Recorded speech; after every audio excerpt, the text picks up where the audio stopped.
हाँ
बताओ जो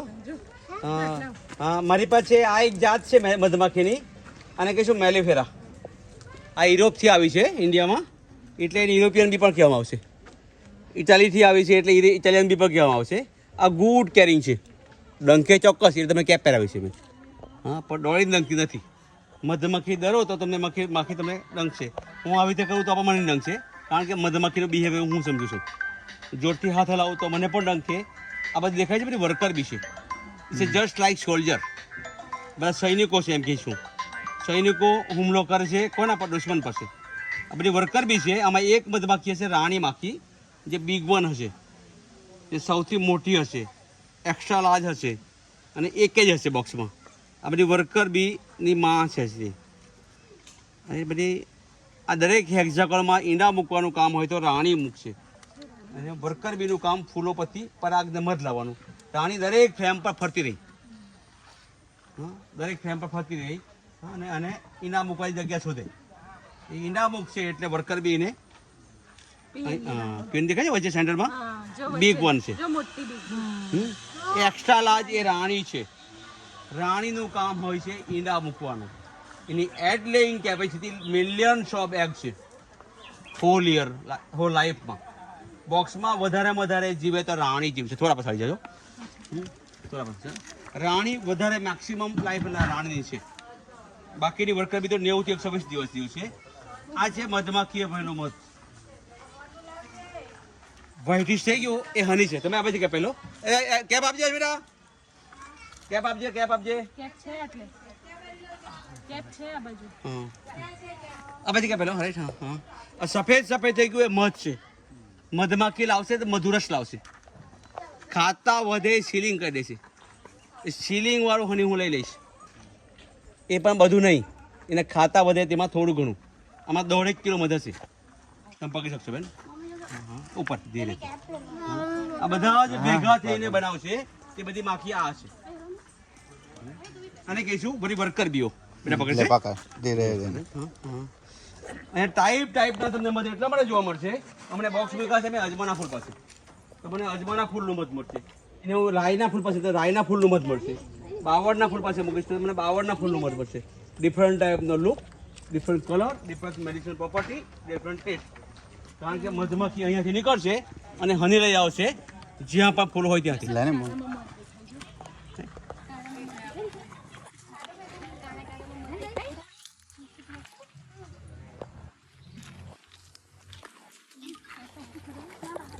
leka umokan nanti bola balik